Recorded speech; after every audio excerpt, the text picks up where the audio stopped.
I feel like I try to be as genuine as I possibly can, and people are like, "Oh, she's so fake." I don't get it. I don't understand why, and I'm here to talk to you about how we can be more authentic. My name is Bailey. I'm from the Rising Tide Leadership POV Gen Z podcast, and this is Mo. And today we're gonna figure out if I'm fake or not, or if anyone is fake. Let's do it. I want to find out if you're fake or not too. I've known you for a long time, so if you're fake, this is good. This is where we're going to reveal the real Bailey. So let's do it. So I have a coworker who is from Jersey, and he's extremely blunt. I call him bland all the time. He is literally Dwight Schrute. And I was asking him, I was like doing my notes for this podcast, and I was asking him, like, just be honest, like, if I give you a recommendation, or if I tell you that your hair looks good, and if I just like give you a compliment or anything, does it actually mean something to you? Because I'm like always a hyped person. I am constantly enthusiastic. I'm like always like energetic. Does it mean less to you when I give you a compliment? And he was like, if I'm being honest, like, yeah, because you're so jazzed all the time. I don't really know.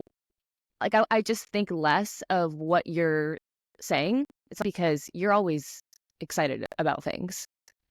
So I was like, I'm trying to like be an authentic person, especially with leadership and giving genuine compliments to people, because I really do care. And I really want them to know how I feel, that I'm supporting them and feel like I'm encouraging them. And this guy just told me that he doesn't even really care about my compliments. So it really got me thinking, like, when I try to be nice, or is it really just coming off as fake? Or like, should I even give my compliments anymore? We have a couple questions to get down to, because I want to be authentic and I don't want people to view me as fake. And yeah, especially for girls, because I feel like a lot of girls always get called fake. Always. They always seem that's the buzzword I feel like a lot of girls tend to throw out is, oh, she's so fake. And it's like, what did she do that made, like, she was just nice? Like, why do you automatically assume that she's fake? So I guess my first question to you is any compliment considered good? Like, if I give somebody a compliment, is that like a good thing for me to do when it comes to becoming more relationally intact with that person? Yeah, I think that we do need to give people praise. And I don't know how young people do it today. Back in the old days when I got a pager, when I got a beeper. Oh, geez. When I know, seriously, it was like the coolest thing in the world to get a beeper. But I remember that's the first time that like people could get a hold of me. They knew that they could get a hold of me whenever they wanted to. And so if I didn't get back to them, they'd be like, hey, dude, I paged you. Like, why didn't you call me back? And then cell phones came along. And now we've got these smartphones where we're like telling people what we're eating and what we're doing and all that kind of stuff. And, it just seems to me like no matter what you do, somebody is going to talk bad about you. Somebody is going to get upset with you. Somebody's going to not like something that you do. Somebody's always going to be calling you fake or whatever. And they're like, don't get me wrong. Like, there are a lot of fake people out there, right? I'm just trying to make it through the day. I'm just trying to get my podcasting equipment to work, And so, Bailey, seriously, I think that young people more than ever need to be authentic with one another, because never have young people needed it more than now to have authenticity in their lives. That's the problem, is I feel like I am being authentic when I say, like, wow, that was a really good speech. Or in my example, when I was talking to my friend Seamus, he was like, I was telling him that I thought this one chicken parm was like the best chicken parm I've ever had. And he's from Jersey. So he's like, well, for sure. Like, of course, he's like, yeah, I'm sure that's the one you've ever had, but not the most I've ever had. Just automatically just didn't really think, because I am giving compliments and rating things and always kind of giving my like excitement on ideas, which is authentically me. It didn't come off as authentic still. So like, what do I do there? Like, am I supposed to just be less myself? No, not at all. In fact, I think that's part of your charm. And, you and I, again, have known each other for a long time, and everything's the best. Everything's the worst. There's nothing in between. It was either, when you were a swimmer, it was like, that was the best workout I've ever had, or that was the worst workout ever. And I'm like, okay, was it really? This is just Bailey, and I wouldn't want you to be any other way. I wouldn't want you to be inauthentic. And so I don't think with Seamus, which by the way, that's the coolest name ever, Seamus. I don't think that, I don't think Seamus really means like I don't listen to anything you say, but he does take it with a grain of salt. He says that when you have this is the best chicken parm I've ever had. It's probably the best one that you've had in a month. How many chicken parms have you had in a month? Probably one. And just put that into the equation. You might have a strawberry lemonade tomorrow and be like, oh my gosh, these strawberries were the freshest strawberries I've ever had in my life. I don't know. But I know that when Bailey does that, I'm just like, okay, like that's who she is. So no, don't change who you are. Don't. That would be inauthentic if you were to be like, Right. if you're like, this chicken parm was okay. Like, like that's not you. You know what I'm saying? So anyway, so no, be So yourself. how am I supposed to convey that to other people? Is it just because I need to get to know them more for them to really understand that I am being authentic? Or do I just not? There's not an option to not care, because we want to be relational and we want to be relational geniuses. So if that's not an option, I want this person to think I'm authentic. Yeah, So you what do. then? So yeah, I again, you just have to be yourself. If people would be more like it would just be themselves, then life would be a lot better. Like, have you ever been in a group of girls? Let's take that. Have you ever been in a group of girls where somebody came by and the girl's like, oh my gosh, like such a pretty outfit and all this kind of stuff, and then the girl walks away and it just like, oh my gosh, that was horrible or whatever. It's like, but why you got to be like that? One, if you don't have Totally.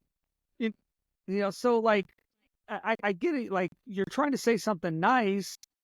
But just leave it there. Like you don't have to like be a jerk about it when somebody leaves or whatever. Totally. And it's like, but I just don't see why. One, I don't. I think mean people suck. I just you don't. There's no need to be mean. And usually when somebody is bagging somebody else or making fun of them, they usually have something going on in their own lives, and so I feel sorry for those people. Mhm. I'm just here to, hopefully encourage people and let them be themselves. So, no, I think that you need to be yourself. I think that people, like you said, as they get to know you better, they're going to accept you for who you are. And if not, then you don't need to have them in your life as your friend. Like, why do I want people who don't like me for who I am? Why do you have Right. people? And so, no, don't change it. You talk in superlatives and excess and all that. That's just who you are. And I think it's funny and I love it. And like Yeah, I'm that's an extremist for you sure. are extreme. You are extreme about being extreme. So no, don't change. So one of the books that we have been reading forever is called How to Win Friends and Influence People by Dale Carnegie. One of the chapters is on being authentically, giving your praise to people authentically. He says, be hearty in your approbation and lavish in your praise. I feel like when I'm lavish in my praise, it does not translate how Dale Carnegie was writing it to be, because What I'm do you mean? extremely lavish. I'm extremely lavish in my praise. I'm always giving people, somebody could like pick up like the piece of trash on the ground and I'd be like, that was really nice. Like I usually litter. So that was really good. In fact, that was my trash. Thank you for picking it up. Exactly. So, and that's just me. But people are like, what do you mean? Like they almost get like kind of mad sometimes. Like, what do you mean?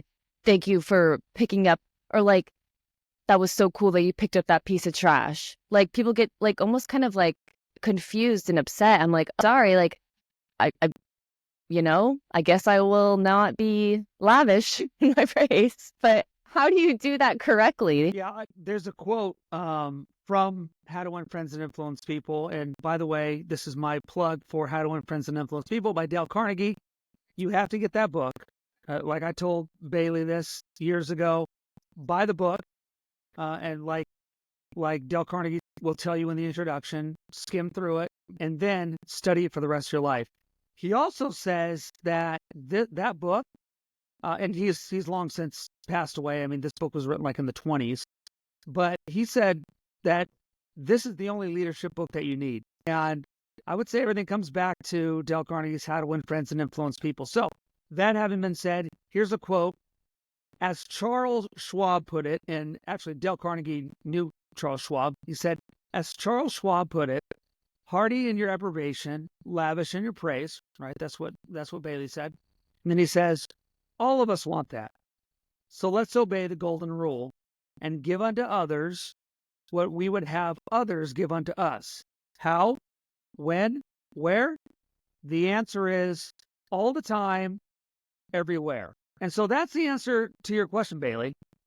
All the time, everywhere. And if somebody is, gets upset with you for being hearty in your approbation and lavish in your praise, well, then that's a them problem. That's not a you problem.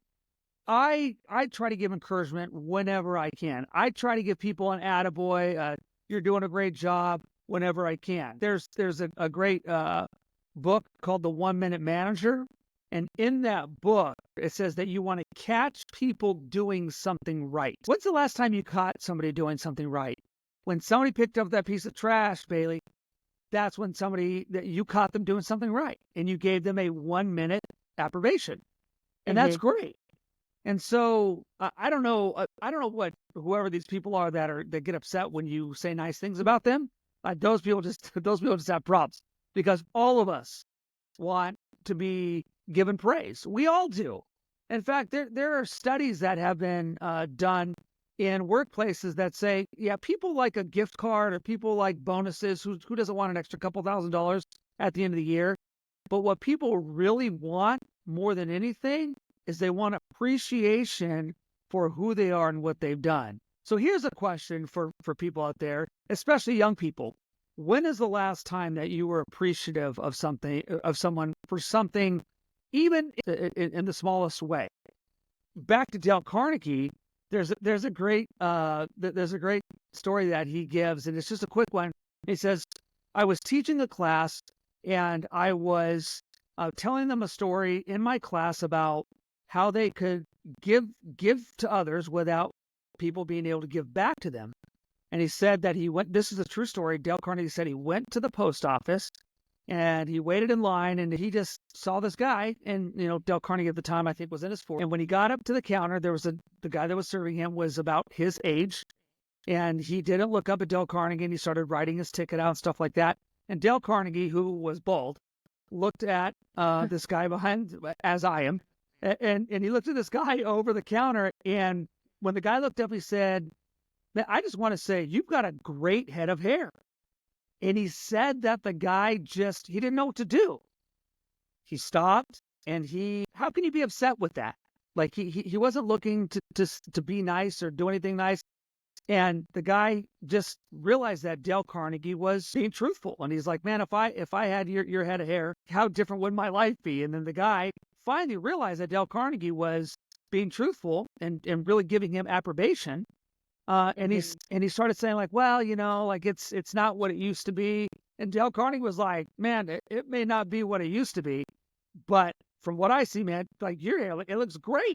And he said that the guy, he just got in a better mood. Served Dale Carnegie. Dale Carnegie got his stamps or whatever he had to do, and then he left. And that was that.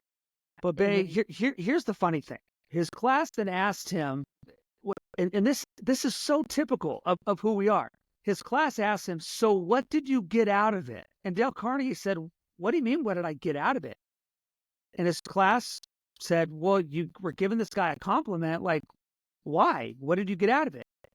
And Dale Carnegie, that's when he gave the lesson that I'm giving now to everybody in our audience, which is that there was no ulterior motive. He was just trying to be nice for the sake of being nice. And he said, try to give somebody something that they can't give back to you.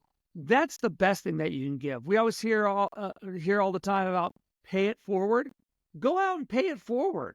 Go add value to somebody's life. Bailey, I want to give more to people. I want to give so much that people cannot give back to me. That's the kind of person that I want to be relationally. That's how you're going to make yourself a relational genius.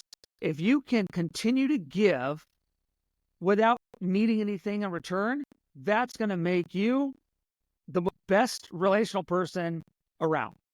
I know that was way more than you asked, but no, that was incredible. Yeah. And I think I'm curious too, when it comes to just being nice, like just taking that concept of being nice to people. If you have relationships that have tension or maybe are a bit broken or aren't in the best light at the moment, and you try to be nice to them despite everything else that's going on, is that not just being nice? Because I feel like a lot of people would say nowadays that that's fake. But for example, I have a friend and we are just overcoming a problem that we had in our relationship. And if I see her around, I'll say hi. Like genuinely, like just try to be cordial. Like, hey, I don't say how are you because I honestly don't want to stuck into a conversation, but I say hi. Like I don't just ignore her. And I found out that she had said that that was like extremely fake of me to just like say hi and like be nice. Should I, in that case, in situations like that, is that being fake? Because technically, we're not on the best terms, but I feel weird just like not saying anything at all. And no, like in terms about like that, like I know girls are different than boys. Boys will just punch each other and then it's over. Or like they can go back to Done. saying hi and it's done. But with girls, like we fixed that problem like weeks ago, but there's still like lingering hurt. So when I go up to her and say hi or I'm passing, it almost comes off as a jab. Like, can you give any insight for like girls that are just trying to be nice, but maybe are like going through it with their like friendships or anything like that? Well, would you be able to go to her and say, I heard this and I'm not upset. In fact, I'm kind of bummed because I don't want you to think about me like that. Is there a reason that you feel like this? Because I was genuine. Could you ask that question to her? The only thing is then I will throw my other friend under the bus. And I don't want that to happen. So I just keep on going about my life, just being me, because my friend told me to keep that in confidence. So I'm like, sure, okay, well, now I'm just stuck here thinking that she thinks I'm fake. And now I don't really know what to do when I'm around her. Do I say hello and smile, or do I just pretend like I don't see her and she's a ghost? Like, I feel like that is are you supposed to be nice in every scenario? Like, is being nice in every scenario the goal? Or is that Yeah, it's kind of like there's that famous, I don't know if you've seen How I Met Your Mother, but I there, actually watch it every single night. oh, do you? Okay, Yeah. so Robin, right, who is she's a character who's just very direct, and Lily tells her because they see this girl, and then Robin says, "What should I do?" And then Lily says, I don't know. Be yourself, act nice." And then Robin says, "Which one do you want me to do? I can't do both." Which is her being totally like real. Like, do you want me to be nice or do you want me to be myself? Because they're two different things. And so I don't think this is what I would tell people. We never want to hurt somebody.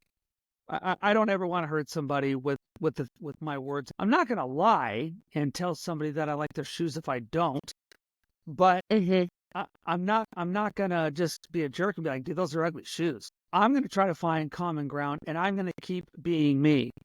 I was I was not always a nice person. I mean, I was nice, but I was more like I was just kind of fake. I just kind of did stuff in high school or whatever, and it was just. But then I met Kevin, who changed my life and was my leadership mentor, the guy who brought me to Jesus, all that kind of, I mean, all that stuff. And he told me, he's like, Mo, until you change who you are to be authentic and that you are authentically a nice person and care about people, you cannot be a leader worth anything. And so that's what I wanted to do. If you, Bailey, want to be a relational genius who is encouraging to other people, then you have to continually be like that so that finally people are going to find out that, well, I keep saying that Bailey's fake, but she's always like this. So is she always fake or is this really who she is? And Right. so that's what's important because you can't change unless you change, right? And so I'm always trying to get better and to care about people more and to help others out more. I'll give you a great story. So one of my one of my counselors when I was younger, a guy named Mark, would listen to sermons. Right, we would go to church together and stuff like that. And I'm about, I don't know, 8-10 years younger than him, so he was kind of like my first counselor. I kind of looked up to him. We were good buddies, and I just remember, like, it didn't matter who was speaking. If it was man, a woman, a kid, whoever, he was always engaged. Like, he was always just sitting there, like, polite, like, and he's a very polite person. And he would just, like, listen. And I was just, finally one day I just asked him, I was like, dude, like, that was the worst sermon that I've ever heard in my life. Mhm. How were you just, like, being okay with that? And I'm trying over here to make fun of, this person up front with you, and you're just locked in. And he's like, Mo, I tell myself that this person that I'm listening to is engaging, and until it becomes that, I'm going to make myself want to believe that. And now he has found out that it doesn't matter who he listens to, he can get something from them. I have since 20-something years later realized the same thing, that it wasn't about the person up front. It's about me and having a lack of the ability to receive whatever somebody's saying. So it always comes back to the Mo Project. It always comes back to the Bailey Project. And for those of our listeners out there, you're the project. Whenever you have a problem with somebody else, it's not their fault. It's your fault, because, like, Bailey, when you say things and somebody's like, oh, she's fake, they, like, whether you are or you're not, that doesn't matter, because that person now, they make a decision on how to receive that. And so they can control their emotions. They can control the way that they receive that. And you know what? I feel bad for people who are just jerks, and they're looking for the worst in what's going on, and they're always Debbie Downers. I'm just like, I don't have time for that. I'm out here trying to make life better for people. I'm out here trying to give people another option to being just like a sourpuss. So I really hope that you find a way to reconnect with this friend, which sounds to me like you're kind of in a rock and a hard place. I think you need to talk to your other friend that went outside her confidence and just said, I really want to make this relationship better. Like, what can I do? Well, I And go think that's the question. That's the question, truly, because kind of similar to Robin, I don't want to make the situation better. Like, I have now put in place boundaries that I don't really want to be close to that friend anymore. So similar to Robin, like, do you want me to be myself or do you want me to be nice? It's like, I told you, like, we've had the conversation that we're not going to be like very close friends anymore. But of course, I'm just still going to say hello when I see you around. I think that's my first problem is, like, wait, I have two different things to say. I want to get back to what you were saying before. Rachel, my other friend who you adore as well. Rachel, me and her went to dinner one time. We were at Red O in Newport Beach. If you know, they have the best margaritas ever. It rocks. Me and her are there, and we're talking. Like, the waiter comes up and asks us how our day was, what we're looking to eat, and he kind of just starts going off on a tangent about this passion of his, some random thing that he wanted to talk about. Rachel, if you know Rachel, which you do, Mo, is like, I don't care what this person is saying. It's like, I just want my Mexican food immediately. And I am, like, in La La Land 24/7. So I'm, like, just entranced in this conversation that doesn't really, mean anything anyways, but I'm just talking to him back. And I'm asking him, like, like, tell me more. Like, what do you mean? Like, what is that passion that you're so excited about? And, like, I look over at Rach, and she's just like, why are you engaging in this conversation? It's so funny because I see both sides. I really do. I think especially, like, as I, like, have more, my boyfriend, his family's from New York, my coworkers from Jersey. I have a lot of people that aren't from California in my life at the moment. They don't care at all. They don't care at all. Like, you go to New York and people are like, it's all about efficiency. Like, we're trying to get to the next person. Like, I have tables to greet. Like, what I don't want to be talking to you right now. I don't have time.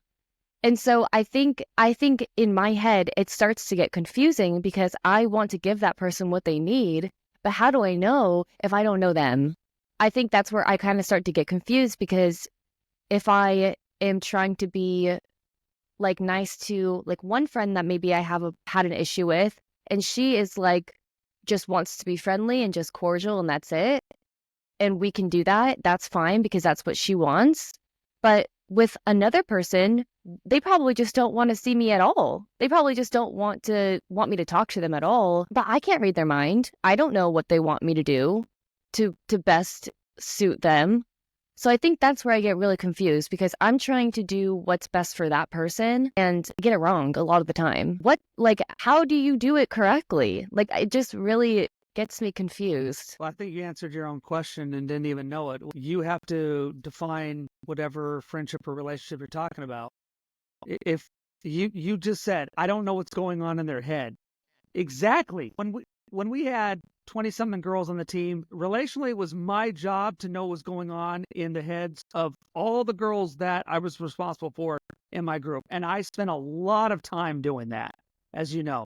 I had conversations and text messages and all that kind of stuff. And that's why I got to know each of my student athletes the way that I did. And I still do the same thing today. Guys, girls, it doesn't matter to me. I'm going to be intentionally relational. And right now, it sounds to me like in a lot of your relationships, they're not intentional. Like, you need to find out. The reason I know what's going on in your head is because I ask you. I still ask you.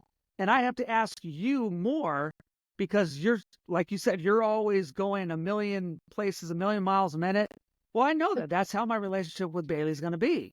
It's going to be different with Rach. It's going to be different with all these people that I know. But that's my job. The problem is people are just lazy when it comes to relationships. You can't expect people to know what you're thinking, but it is your job if you're going to be the one who takes initiative to be the relational person and that's going to actually intentionally make the relationship better to find out what's going on. So with this girl that thinks you're fake, yeah, you have to decide, do I care? I hate to say it like that, but when I told you, hey, you need to figure out what's going on, and you're like, well, I don't really care. Well, there's your answer. Yeah, And if you don't really care, then yes, then you need to figure out, like, are you being fake? I don't know. Because maybe that girl thinks that the only people that treat her like that, the way that you are people that are with her in relationship every single day. You're not that person anymore, nor do you want to be that person anymore. So of course she's upset with you. I'd be upset with you. And I don't even know, like I'm doing, as you can tell, I'm doing a lot of speculating right now because I don't know. But I'll tell you what I do know, the relationships that I have. I know what's going on because I ask questions. And if I don't know what's going on, reiterate. In fact, I just had a conversation earlier on today with one of my guys. And I didn't know exactly what he was thinking about something. So I asked him, I said, help me understand. Help me understand X, Y, and Z. Once I know what that person needs, once I know what Bailey needs, then I can go at the relationship the way that it needs to go. You want to know why I take responsibility? Because leaders take responsibility, and I'm a leadership guy. I'm all about leadership, relationships, ministry, all this kind of stuff. And if I want to be the one who is making things better, then I have to take responsibility for the relationship. So for you, Bailey, you need to decide with this girl, what kind of relationship do I want to have with her? And I would bet you that the reason that she thinks that you're being fake is because you are acting as though you guys spend every second of every day together. And she only wants that kind of response from the people that she spends every second of every day with. totally. Everybody else, she probably just wants to be cordial, which is tough for you. It's tough for Bailey because you are just so over the top with things because you like to be hearty in your approbation and lavish in your praise. However, here's the caveat to that. Dale Carnegie would say, you need to be relational with people the way that they want you to be relational with them. Remember that quote I just read about the golden rule? Do unto Yeah. others as you would have done to you. You need to ask yourself, what does this girl want from me? Maybe she doesn't want you to be over the top. Okay. Well, it's not that I'm going to be fake, but I am going to genuinely Bailey is going to genuinely change her attitude towards this girl to meet her where she's at. Hmm. because you don't want to not be friends, but you want to be acquaintances. Okay, well then Totally. I can change that too. You can change that, Bailey. So I just got done telling you, don't change yourself and be the yes. But when it comes to relationships, people that we want to continually be in relationship with at whatever level, then yeah, we have to genuinely change the way that we are, not change who we are, but change the way that we act towards these people. The way that you and I talk, Bailey, is way different than I talk to any one of my student athletes, because they're all different people. I would Hmm. not talk to you the same way that I would talk to anybody else, because I've got a relationship with you the way that we have formed that. That's what I have to think about every time that I sit down with you or with Rach or with any of these other young men and women that have been around. That's why I've done so many of their weddings over the years, because I have connected with all of these guys and girls, whether it's my student athletes or my former youth kids at church and stuff like that, is because I get to know them where they are, and I genuinely meet them where they are because I care about them. So, Hmm. Bailey, if you care about this girl, you need to figure out what she needs from you. Don't change who you are, but you need to lead from who you are to the person that you're being relational with. And I feel like that is another really good question to ask, because I think a lot of people, especially girls, might have the exact opposite problem of me, where they don't want to talk to them at all, but they need to force themselves or like genuinely change to become nicer to that person, where they can be cordial with them. I was talking to my friend Sarah, and she was like, "Can you ask Mo this question, because I really need to know the answer?" I was like, "Yeah." Tell her she can always call in. But she's like, "What if I truly genuinely don't care what this person is saying? Like, I don't kind of like, other people that like from New York or whatever, they don't really, and that's speculation and whatever, but they genuinely don't really care what this person is passionate about. How do you then become genuinely interested in what this person is saying? Like, how do you change that? Because I feel like that's a lot of like, oh my gosh, I can give 1,000 examples, like, especially when it's like a quick interaction, like when we're in the Jersey Mike line and, person behind the counter is telling us about their day and like how many people they've seen and all this stuff. My boyfriend Nick is I need to get my sandwich and I gotta go. Like I can't, like, I have 1,000 calls to do. And he is the sweetest person, and he will be nice to them. But is it 100% genuine? Like, I feel like he probably doesn't really want to know their life story, that's for sure. How do you genuinely want to know somebody's life story when you are running out of time in every single situation to run off to work or to talk to another friend that you told you would catch up with? How do you change? How do you change? Like, to become genuinely more interested, genuinely more what that person needs from you. I think it's a little bit different. Okay. You're in line at a sandwich shop, for instance, and you need your sandwich. There are polite ways to speed that up. You don't want to be a jerk, Right. but So I you're guess saying let's it's different with people that you have short interactions with than it is with people that you spend a lot more time with on a daily basis. absolutely. I mean, because these people that you're not, again, I think that's a great example. Someone's making your sandwich, you really just want the sandwich, and you like for you, you're like, oh great, another person to talk to.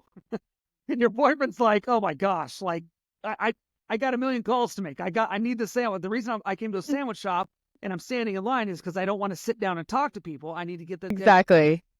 so yeah, that sounds like you guys are gonna have a great conversation later on. But essentially, like you guys going somewhere has got to be the most hilarious thing ever, because you're wanting to talk to everybody. He's not wanting to talk to anybody, and it's just like, what is going on here? Okay, but that's the sandwich shop. That's somebody you don't know. Let's take somebody that you do know. So, what you're saying, Sarah's question is, how do I tell somebody that I care about that I don't care about what they're saying? Is that her question? Feel like it's more like, how do I people that are in my life on a in a people that I see on a regular basis that I'm not necessarily friends with, I wouldn't say that I care. I mean, of course you care about your coworkers, but like you are forced to be in a situation with them. You didn't choose to be in that situation with them. You have to be there at that work meeting with them. And they are so different than you, and you really don't care what they did over the weekend, and they want to tell you. They want to tell you what they did over the weekend in great detail. And I feel like Sarah's asking for more people like that, where they want to be close to you, but you don't necessarily want to be close to them or find that they are an important piece to your life. How do you become genuinely interested in what they're saying or their space? Sarah, I'm talking to you right now. Everybody else can listen in if they want to, but I'm talking specifically to Sarah. So Sarah, in Dale Carnegie's How to Win Friends and Influence People, he tells a story about one night he went to a dinner party, and there was a lot of important people there. It was for one of his publisher friends that just put a book out. It was all the who's who of people in New York. It was all the hoity-toities. And so he found himself in a conversation with some random dude who ended up being a botanist. Dale Carnegie didn't know anything about botany, but he was at the dinner party. He started talking with this guy, and he just started listening. And there was a ton of other guests there. Dale Carnegie said, I violated all the rules. I pretty much didn't listen to anybody else. I listened to this guy who I never met in my life, mind you. And all of a sudden midnight came and everybody was going home. And then him and the botanist and Dale Carnegie both were leaving at the same time at the door. And the botanist said to the host about Dale Carnegie is the most stimulating conversationalist that I've ever met. And he was lavishing praise and talking all this good stuff about Dale Carnegie. And Dale Carnegie's point was this: I didn't say 2 words. I asked this guy about botany because he's a botanist and he was excited about botany. And so I listened to him, and I listened intently. And here it is, Sarah. Here's the most important thing that you have to learn from this story. Dale Carnegie said, I had listened intently, and I listened because I was genuinely interested. And there's your answer. You have to be genuinely interested. If you don't care, that's what you have to change in your own life if you want to be a relational genius. And Sarah, I believe that you could be a relational genius. Bailey, I believe that you can be a relational genius. I believe that everybody listening or watching this can be a relational genius. The reason that I count myself as a relational genius is because when I meet somebody and they know only botany, or they know volcanoes or pyramids, or they sell lampshades or shower curtain rings or whatever they do, that's what I'm interested in. Imagine how much stuff I've learned over the years by talking to somebody about fly fishing. I don't know anything about fly fishing, but when I'm around my brother and his friends, you better believe somebody's going to teach me something about fishing. I don't fish. I don't hunt. I don't do any of that stuff. But when I'm at my brother's house and with his friends, guess what I'm going to talk about? I'm going to talk about the things that they care about. That's what's important if you want to be somebody who is relational. You have to care. That's the underlying thing that nobody wants to get at. We want the easy way out. Sarah, you want the easy way out. Bay, you want the easy way out. Mo wants the easy way out. But you know what I'm going to do? I'm going to do what nobody else is going to do, and I'm going to give that person my undivided attention. So Bailey, Sarah, everybody, I'm telling you, you've got to be genuinely interested. If you are in Las Vegas and there's a Raiders game going on, you're probably going to run into somebody sitting at a craps table, whatever, that's going to be wearing a Raiders jersey. Guess what you want to talk to them about? The Raiders. Right. If I'm talking to Sarah, I'm going to find out what's important to Sarah. If I meet some random dude or whatever, I'm going to see what's important to that person. Now, if I meet that person at a sandwich shop and he's making my sandwich and he starts telling me about all these great things he's doing, I'm going to listen politely, but I'm probably also not going to say very much because, and you can give this one to Nick. If you let somebody talk themselves out, they're going to talk themselves out. Don't say anything. Let them talk themselves out. That's a great tactic. Just nod your head, like Dwight, just nod your head and be done. But I know that he just wanted a sandwich. Poor guy. All he wanted was a sandwich and some Doritos and a drink. That was it. So But Sarah, I I hope think that helps you. And we'll have to have Sarah on the podcast. I can't wait. But I think what's important to recognize with what you're saying is that the underlying goal is that you want to be relational. You want to be your goal is to be a relational genius. So if you want that badly, then you're going to be okay with talking about fly fishing and knitting and all these random topics that you really don't care about, which could deem you as fake. But because you are genuinely wanting to be relational, it's not fake because you are just trying to get to learn more about what that person is thinking in their own life or loving in their own life. Is that kind of it? Because just kind of like what you said about your brother with fly fishing, you don't really care about fly fishing, but you care about being relational. So you are going to talk about it with him because that fulfills your goal. Is that Yeah, I think to some extent, and you're right, I don't know anything about, I actually know a lot more about fly fishing now. But I want to be genuinely interested because because you want to be relational? because I want to be a nice person. Because I Yeah. want I don't want to be a jerk. And so, like, okay, so let me back up. Yes, specifically for me, for Mo, I want to be a relational genius. Like that's my whole life revolves around that. But what you're asking is, what about for regular people who don't want to do that? They're in random spots where somebody has a party and it's like, hey, I'm talking about somebody else fly fishing, right? Like they're not going to see that person ever again or whatever.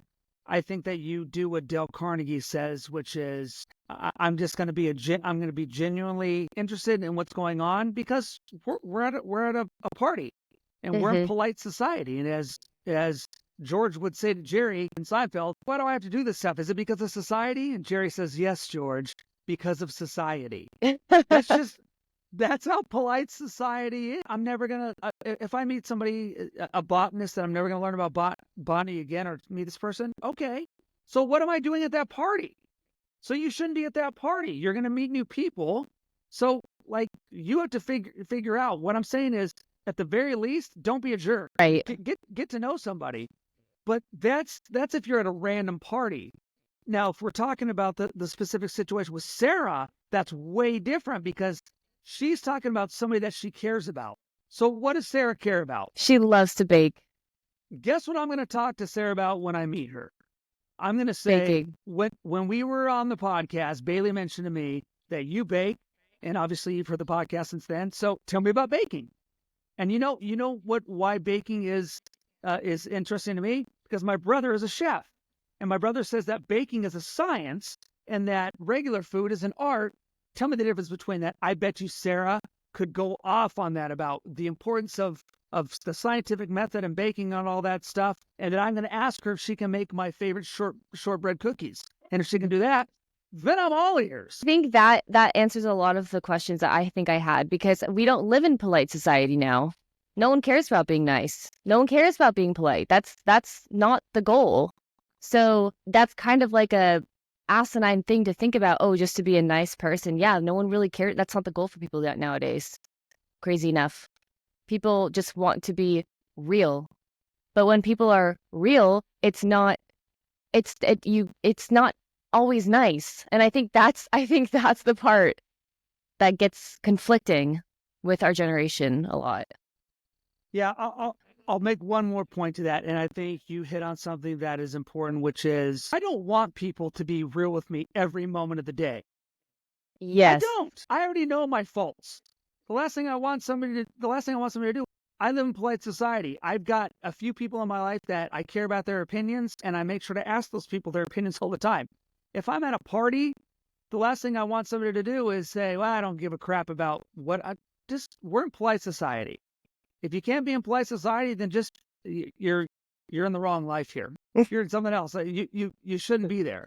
But for normal, everyday people, Dale Carnegie would say it's not even about being a relational genius. He's just saying if you want to be a better person, and Hmm. I think unfortunately you're right. People don't want to be better people. They're looking for clicks and likes and Exactly. how can I say something that's more outlandish than the next person? And I think that's why what I love about doing the Rising Tide podcast of all the different ones that I do is I just want to talk about stuff that's going to encourage people. And so why don't we just go out there and try to encourage one another and see how things shape up differently. Yes. Yes. That answers my question completely. And I think Sarah's question too. Hi, Sarah. She's gonna be laughing. She listens to it.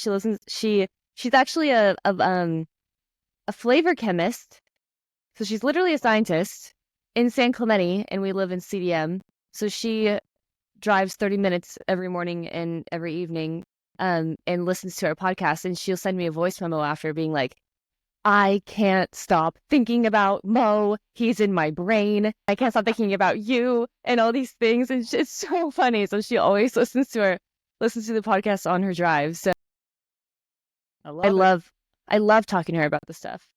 Absolutely. And so, what did you learn today? That I'm fake. Man.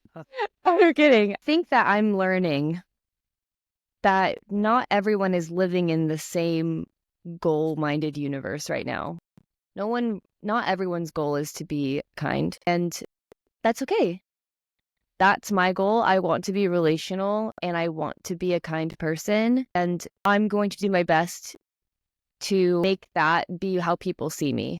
And if people think that that is fake, then I'm okay with that, because I'm genuinely trying to get to know what inspires other people. And if you think that's fake, then okay, like I really don't have anything to say to that, because everyone's not going to be interested in everything. So you're fake too, is how I really feel. I won't say that. But like no one knows all the same topics. So like if I'm genuinely curious about something, it's not really about that. It's because I want to become closer with that person. I want to hear their thoughts about things. So, and if you think that's fake, then I'm okay with being fake, if that's the case, because I am genuinely interested in getting to know people better, and that's the truth. That's the real me. So if somebody were to ask you, Bailey, how do I become a more genuine person? People think that I'm fake. What can I do to get better? What would you tell them? I think just how like I am a relational person at my heart, but I really have to try to be good at being relational with people. It's not just going to come easily to everybody, unfortunately. So it's a skill, just like every other thing in our life is. So if you want to be better, you have to realize that you're not great and practice the things that you're not doing well. Yeah. And this is my plug right here, Bailey, for what you said. This is what people need to know. Stop trying to go at relationships on your own. But you need to talk with people about this stuff. You need to have an inner circle. Shocking. John Maxwell talks about in his 21 Irrefutable Laws of Leadership, having an inner circle. I'm part of Bailey's inner circle. Like when she needs something, she calls or texts or whatever, and we have these conversations. For our listeners out there, do you have an inner circle? Do you have people that are able to speak into your life? That's what I really want for our listeners to understand, that you can have these relationships. And even if you don't want to know the botanist or the fly fisher or the knitter or whatever, you are a relational being by nature. Mm-hmm. Meaning none of us, if you ever want to know what it's like to be by yourself without actually doing it, watch the movie Castaway with Tom Hanks. And if you've never seen that movie, watch it. And one of the great things in that movie is, I think for a certain amount of time, there's no music. It's just Tom Hanks on shipwrecked on a beach with the Wilson ball, and it's him trying to live, to eat, to do these kind of things, and he's by himself, and he's craving relationships so much that he starts talking to the volleyball, which is named Wilson. I don't care how unrelational you say you are. Left to being on a desert island, you're going to start talking to the volleyball. So just know that you may not be a nice person or very loving or say you don't care about things, or you might be from New York and you're like, I just need to get things done. But I'll tell you this, we all need relationships. Mm-hmm. We all want people to listen to us. We all want to be appreciated. That's why Dale Carnegie says, be hearty in your approbation and be lavish in your praise. And so you know what I'm going to do, Bailey? I'm going to take that to heart. And even if nobody else believes it, I'm going to do it. And when so for young people out there, do not be discouraged if you're like, gosh, I don't like people, or I don't like conversation, or I'm an introvert, or I'm too extroverted, or whatever. Don't fake it till you make it. Just do it. I really think you said it so well. Even if you are not a people person, you can be, and there is time to change and work on yourself, just like how I need to work on being more strategic and being more intelligent, honestly. So we all have our faults, and we have to work on that in order to be better. And if you want to be relational, you have to work on your relational skills. Even if people are relational, you still have to work on your relational skills. It's just a matter of if you're starting from 0 or 20. It might be weird at first to say things to people or ask people questions because they're kind of like, who are you? Like, you don't want to know these things. This has never been you. But the more you start to do that, the more people will really start to believe that that's your true personality. And that's what you want. You want people to think that you genuinely care about them, because you do. Thank you so much, Mo, for talking to us about if we are fake or if we are real and how we can become better at relationships. This is Haley from the Rising Tide Leadership POV Gen Z podcast, and thanks for listening.